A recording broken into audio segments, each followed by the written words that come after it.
नमस्कार। कुछ व्यक्ति ऐसे होते हैं जो देश में या कहना चाहिए इतिहास में तारीख बनकर नहीं अपितु चेतना बनकर अवतरित होते हैं। ऐसे ही महान व्यक्तित्व रहे विवेकानंद जी, जिन्होंने 12 जनवरी 1863 में कलकत्ता में नरेंद्र दत्त के रूप में जन्म लिया और उसके बाद 1881 को उन्होंने गुरु रामकृष्ण परमहंस जी के सानिध्य में आते ही आध्यात्मिक यात्रा प्रारंभ कर दी। 1888 से लेकर 1892 तक वो पूरे भारतवर्ष में उन्होंने पैदल यात्राएं की। जब उन्होंने राजमहलों से लेकर के झोंपड़ियों तक भारत के प्रत्येक सदस्य को, प्रत्येक भारतवासी को, प्रत्येक क्षेत्र के भारतवासी को समझा। उनकी पीड़ा, उनकी अशिक्षा, अंधविश्वासों से ग्रसित भारतवासी जो अपना आत्मविश्वास खो चुका था, उनके दर्द को उन्होंने आत्मसात किया और उनके लिए कुछ करने के लिए ही ये ठान लिया कि मुझे विश्व धरातल पर भारत को ऊपर उठाना है। तो खेतड़ी के महाराजा व मैसूर के महाराजा का सहयोग प्राप्त कर वे शिकागो में 1893 में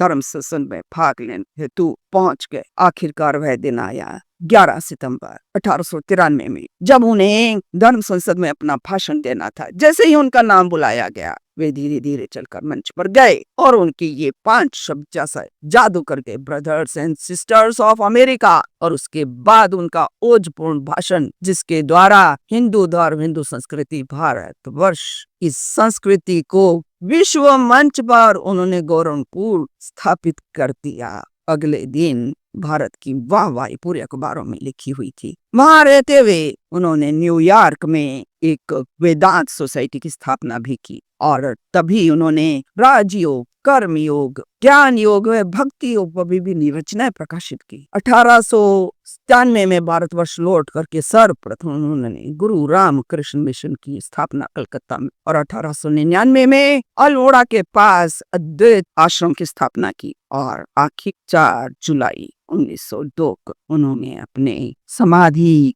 में रहते हुए वेलूर मठ में ही अपने प्राण त्याग दिए। और उनका ये कहना था, मैं 40 वर्ष से अधिक नहीं जीऊंगा और वे भारत के जो युवा है कई विवेकानंद बनकर खड़े होंगे और भारत को इसी प्रकार आगे बढ़ाए। आइए हम उनके विचारों को अपनाएं और प्रसारित करें।